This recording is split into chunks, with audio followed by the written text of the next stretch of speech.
pari herë duhet se u folë për policinë e kështu, ne kemi një bashkëpunim shumë të mirë me policinë rrugore. Dhe po thanë për çdo problematik lidhemi me policinë dhe na shërben në pikat ku kena problem. Ditët e fundit kemi pas shumë problem me Thesin, rrugën e Thesit.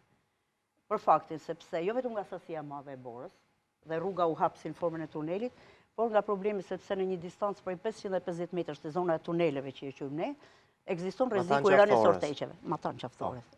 Tamam më të qafthorit takon. Ekziston rreziku i rënies ortekëve.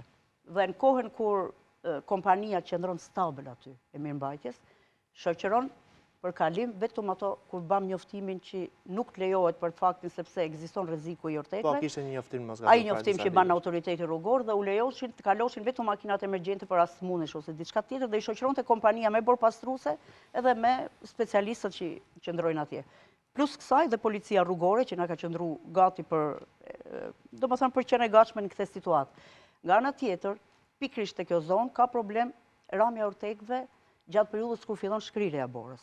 Dhe ne kemi bën një njoftim ditët e fundit që kemi thënë, gjatë periudhave kur ka orë me diell, që fillon dhe shkrirja e borës nga shpatët e malit, ndalohet kalimi.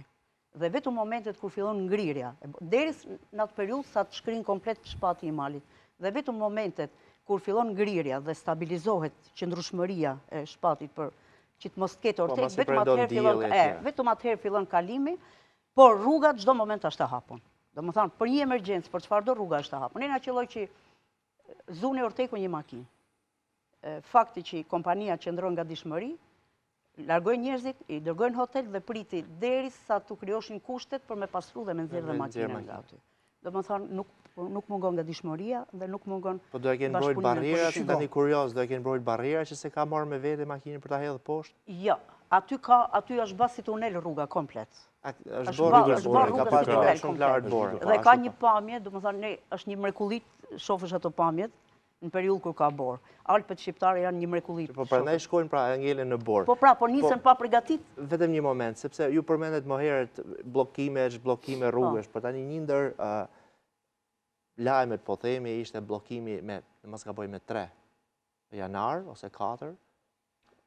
Bllokimi i rrugës nga Librazhdi, me 4 nga Prenja si deri në Elbasan, po themi. Çfarë ndodhi konkretisht? Atë ishte me shumë orë të bllokuar, me 8 orë në mos gaboj atje. Ajo rrugë për momentin ne e dim që po ndërtohet korridori 8. Po, është një pjesë në kantier. Dhe në pjesët ku punohet, kalohet dhe devijohet në për rrugë tjera. Dhe normal edhe këto devijimet që kalon nga pjesa rrugës kryesore, kalon rrugë tjetër, shkakton këto vonesat dhe krimin e rrallëve. Plus, fluksi i madh i mjeteve që vinë për festat e fundvitit, ose kjo ndodh edhe gjatë sezonit veror. Ndodh edhe në kohën kur vinë. Po, si ky rast nuk ishte ndodhur në fakt. Do ta lidhe me kushtet atmosferike pak. Atë do të thosha. Domethënë ka shumë faktorë që ndikojnë te kjo. E para punës janë shtimi i mjeteve, një numër shumë i madh mjetësh emigrantash që vinë për rastet e festave. E dyta është rruga është kantier dhe punohet pa pushim, po ecet sipas grafikut që ti përfundojmë sa më parë, sa është një vepër shumë e rëndësishme korridori 8. Dhe e treta janë dhe kushtet e motit, atë që përmendim gjithmonë që në Tiranë, po Rashid bllokohet edhe në Tiranë rruga. Domethënë janë shumë faktorë që ndikojnë të një radhë. Plus duke ardhur nga festat, plus për gomat verore, domethënë kalon te pjesë prap ku kishte edhe në ngritçik prap me goma. E njëjtat probleme që hasën në raste ku ka bllokime rrugësh me kaq kilometra të gjata. Dhe kjo ndodhen arsye shumë e fortë për të cilat policia është indiferente. Të gjitha ata që futen paralel dhe duan të futen mes të radhës. Absolutisht. Janë me 10 video që nxjerrin njerëzit, të cilët futeshin